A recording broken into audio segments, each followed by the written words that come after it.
Good evening, everybody, and let us start with a new chapter, students. Today, we have finished already with certain chapters. We have finished vital statistics, we have finished index numbers, we have finished time series, we have finished interpolation, extrapolation, and also we have finished one of the most important chapter, that is theoretical distribution. And today, students, we are getting into the next chapter. Okay, we are going into the next chapter, and very important chapter, students. Most of it is theory today that we study. Most of it is theory. So pay attention to the chapter. Very important chapter with the view of theory, because there will be a lot of theoretical questions, okay, from this particular chapter for your exams. All 1 mark questions, very important, and some of the 2 mark questions which are sums also. And if you see, students, from here onwards, it's second phase of statistics is what we can call. Okay, we call it as a second phase. So if you see here itself, they have given this as unit 6, and then they have given A. Why? Because unit 6 is pretty lengthy. Okay, and they have divided into small parts here, and this is the first part of the chapter. Okay, this is the first part, and the chapter's name is statistical inference. Statistical inference. So certain things which are very important you will have to mark, okay, and understand. Students, let us start. The total units under consideration is called as population, and one part of it, students, is called as the sample. So understand the difference between what is a population and what is a sample. I had told about this to you in the last chapter as well, in theoretical distribution. If in case you have not noted it, please note it down here, students. Okay, the total units under consideration is called as population. If you pick a part from it, it becomes the sample. Different examples are there, students. Now, okay, they say that, okay, Narendra Modi is the best PM of the country. You can see PM of a country, you can see those surveys being circulated on news and all that. 70% people agree with it. Now, for 70% people to agree, did they ask all 135 crores of the population? No. Maybe they have asked 1 lakh people, or 2 lakh people, or 3 lakh people. So 135 crores become the population of the country. One part of it, 2 or 3 lakhs who have answered this survey, they become the sample. Or one more example, students. You know, in your class there are 60 students, and these 60 students on an average might have scored 85% marks in mathematics. So what the teacher will say, okay, she will go and tell the principal, okay, this batch, okay, this my class is very good, everyone has scored on an average of 85%. Okay, that is the average of the population she's talking about, entire class. So the principal might come and he might pick randomly 5 students. Randomly, when he's picking 5 students, maybe he will get a different average. Maybe all those students are in their 60s, and principal will say, okay, I picked up 5 students. Now those 5 students that he picked up, right, that becomes a sample. So population means total population, total people, total units. Out of that, if you take some and represent them as population, okay, we call them as sample. Very simple thing, students. We call as Indian cricket team. Indian cricket team means, is every Indian playing in the cricket team? No, 135 crores of people are not playing there. Only 11 people are playing, and we call them Team India. Even though there's the only 11 people who are playing, we tell them Team India. We don't tell them Team MSD or Team Kohli. Why? Those 11 people are representing the entire 135 crores of our country. So understand, that is population, and one part of it is called as sample. And that is why tomorrow, if those 11 people win the World Cup, we don't say, okay, 11 people won the World Cup for India. No, we say India won the World Cup.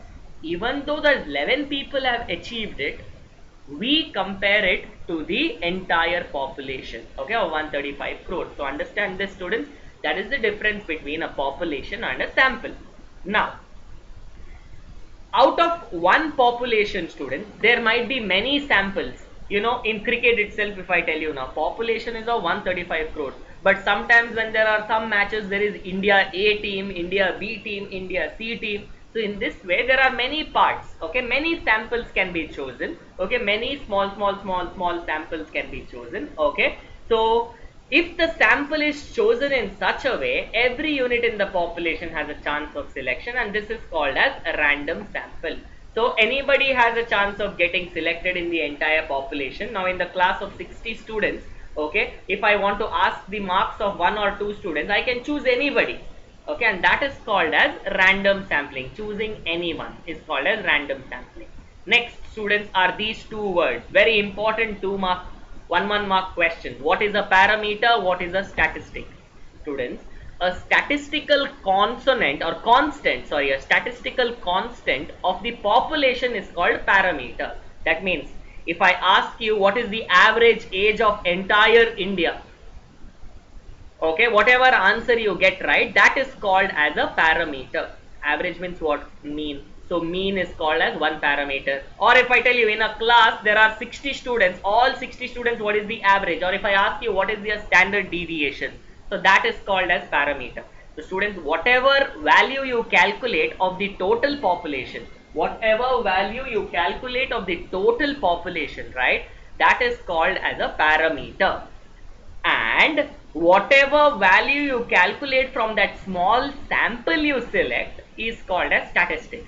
So understand, value calculated for the entire population, parameter.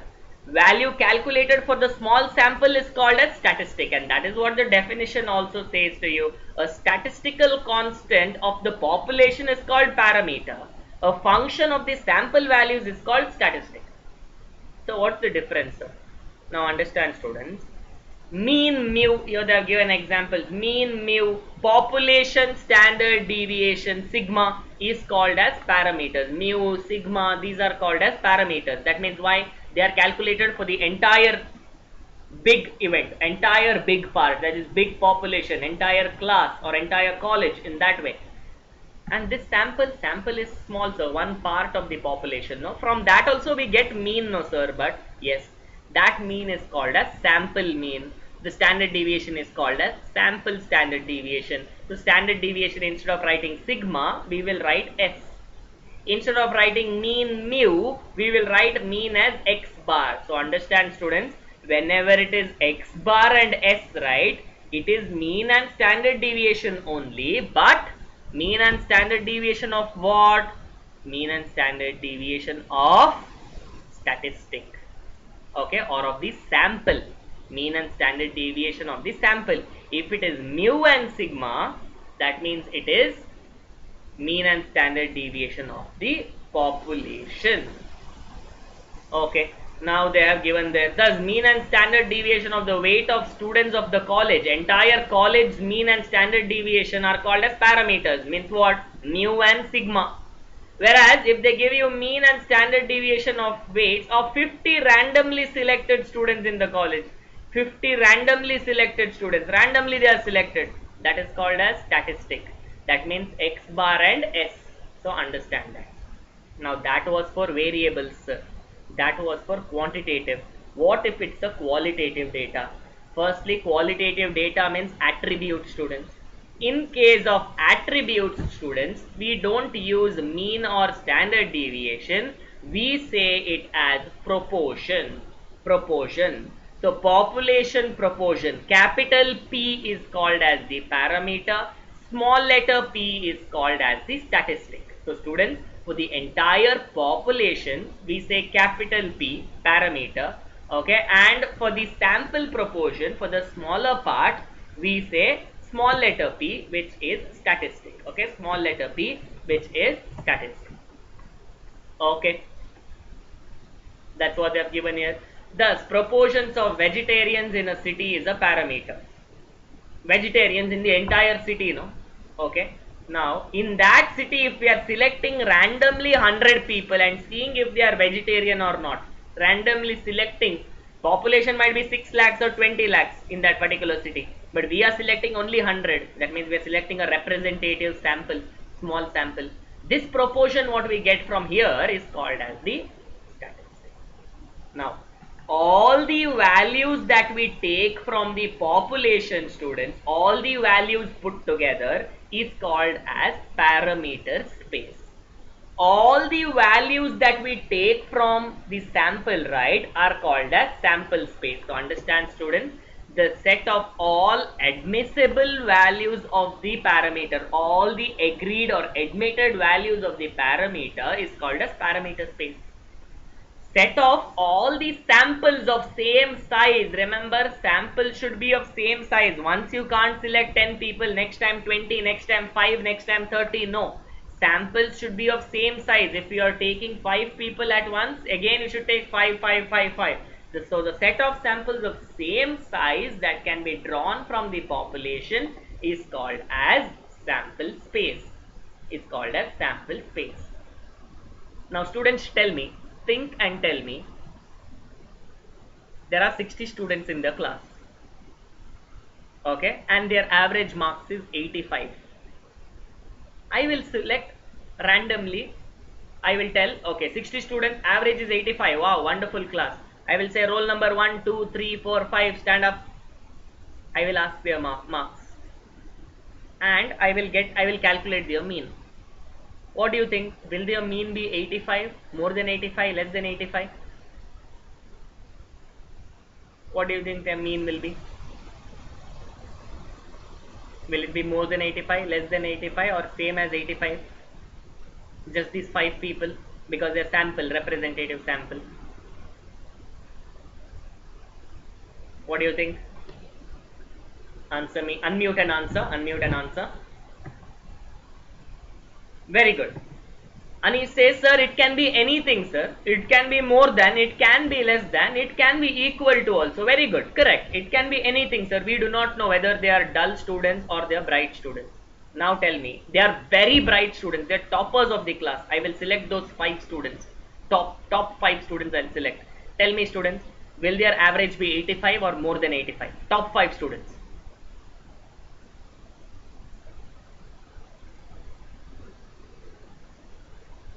More than 85. More than 85. Very good.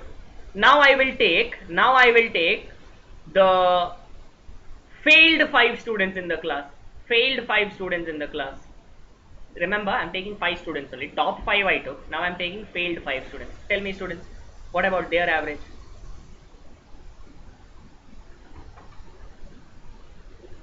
What about their average?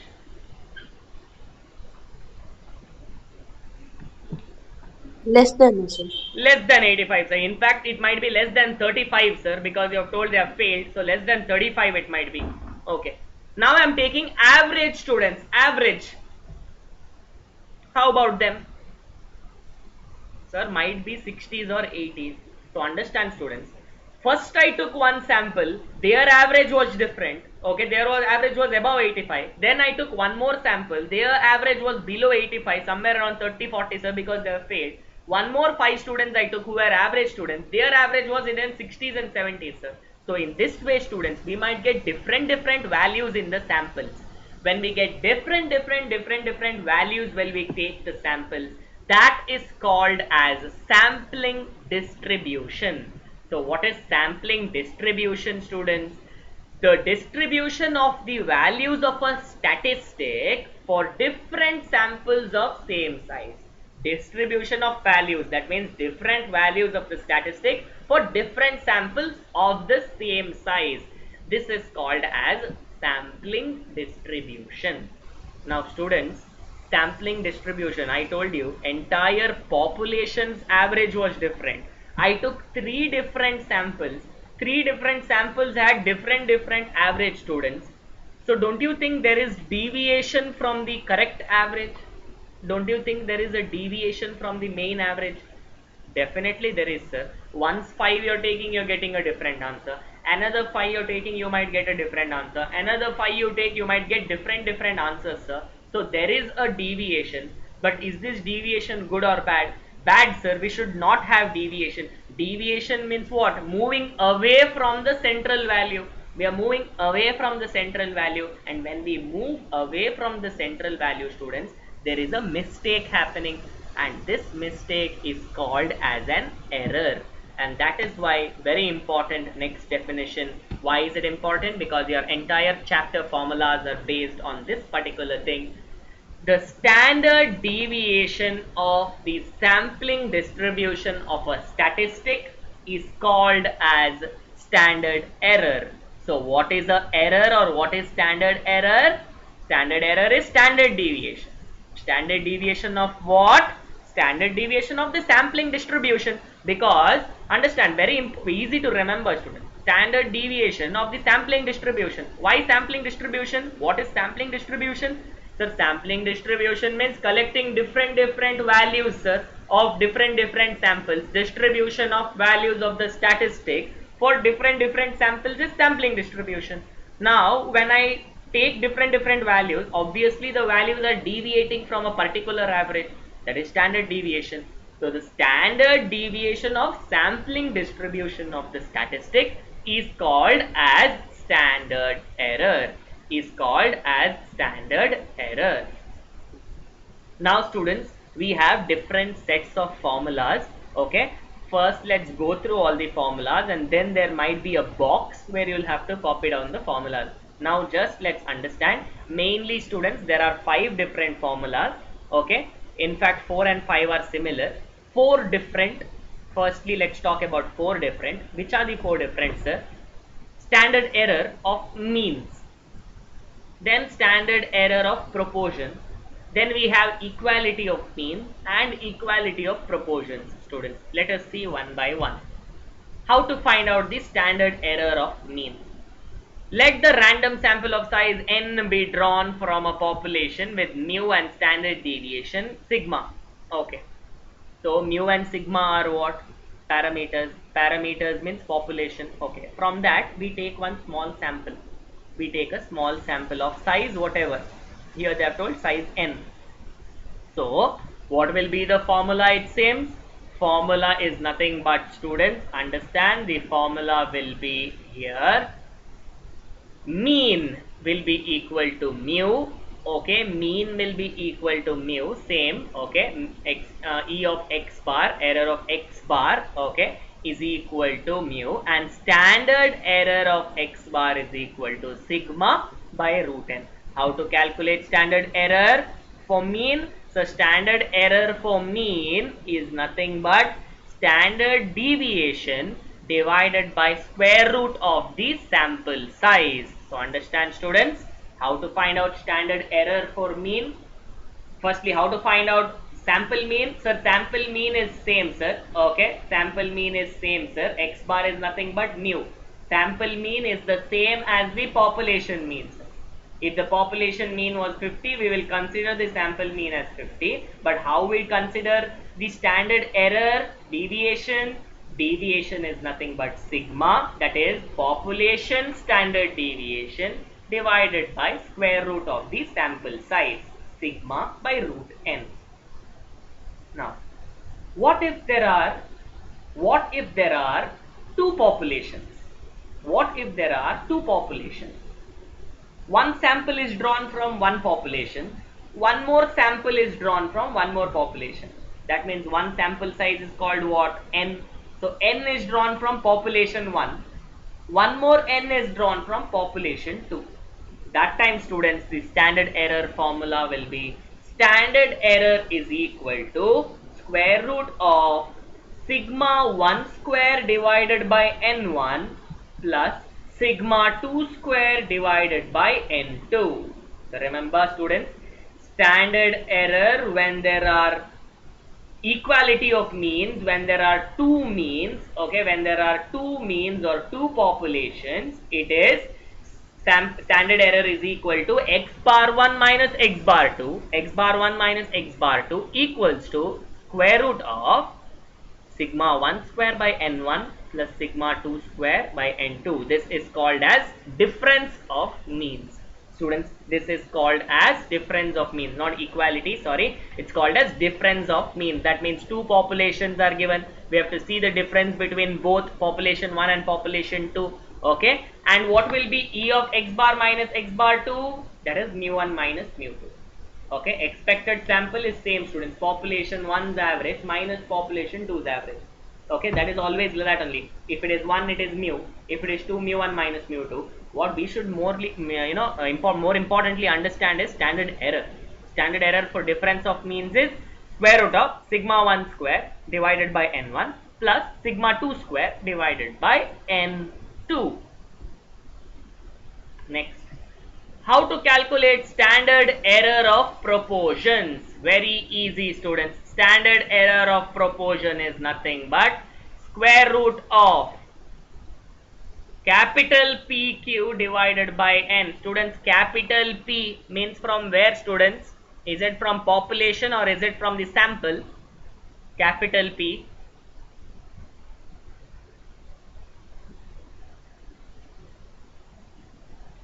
Where is it from? Is it from sample or is it from population? Capital P. Population, sir. Population, Population. sir. Yes, very good. Population, sir, because P is nothing but parameter of the population. Okay, capital P. Small letter P is proportion. Small letter P standard error we will find out, sir. Okay, SE of P is equal to square root of population's proportion into Q divided by N, and you know what is Q because we have done theoretical distributions already. It is 1 minus P. It is 1 minus P. Now, sir, how about two populations then? Difference of population. How if there are two different populations, sir? If difference of populations is there, how do we find out? It is like this, students. Standard error of, proportion 1 minus proportion 2 sample is nothing but square root of P1 Q1 by N1 plus P2 Q2 by N2. This is the formula, students. Okay, this one which you can see here, P1 Q1 by N1 plus P2 Q2 by N2. This is the formula. And this one, P1 minus P2, sir. Population 1 proportion minus population 2's proportion, E. That is easy. Main is SE, square root of P1 Q1 by N1 plus P2 Q2 by N2. Okay, sir. That we understand. Then why they have written here different formula, sir, again? Here they have written square root of P and Q, they have taken common 1 by N1 plus 1 by N2. What is this formula, sir, then? That is another formula, students. Don't get confused.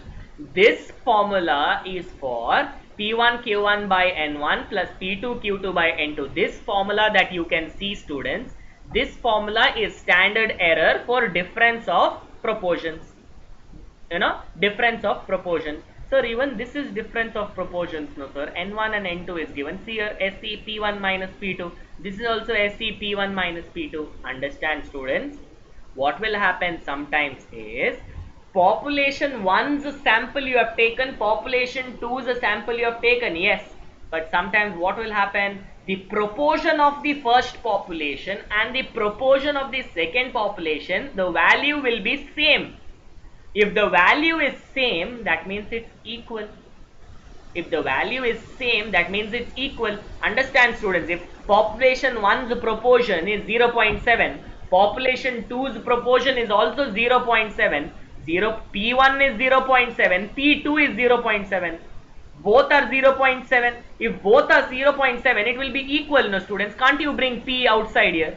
P will be 0.7, Q will be how much? 0.3. Sir, here also 0.7, 0.3. So can't you bring it outside, sir? Yes, that's why we bring it outside. PQ bracket 1 by N1 plus 1 by N2. So understand, students, this formula P1 Q1 by N1 plus P2 Q2 by N2 square root, this formula is for difference of sample proportions when the population proportions are different. When is this the second formula used? PQ by 1 by N1 plus 1 by N2. This is used here. They have given if proportion 1 and proportion 2 of the population are same, are equal. Okay, so understand, students, and please write down the following formulas neatly in a box. Statistic, mean, standard error. Sample mean, mu, sigma by root n. Difference of means, mu1 minus mu2, that is square root of sigma 1 square by n1 plus sigma 2 square by n2. Sample proportion P, mean is capital letter P. Standard error is square root of PQ by n, capital P, capital Q. Difference of proportion P1 minus P2, square root of P1 Q1 by N1 plus P2 Q2 by N2. If it is not equal, if it is equal, if P1 is equal to P2 equals to P, this will be 0. Why? Because both are equal, no sir. P1 minus P2 will be 0. Square root of PQ is common into 1 by N1 plus 1 by N2. Students, I will give you 5 minutes. Please write down the formulas neatly, go through all these things perfectly, and then we will start with the questions of this particular chapter. 5 minutes. After 5 minutes we come back and we start the sums on this particular chapter. It's a small beginning, students. We have to use these formulas later for the second part of this, okay, called testing of the hypothesis. We will have to use it there. As of now, let's stop it right here for 5 minutes and we'll come back with the sum.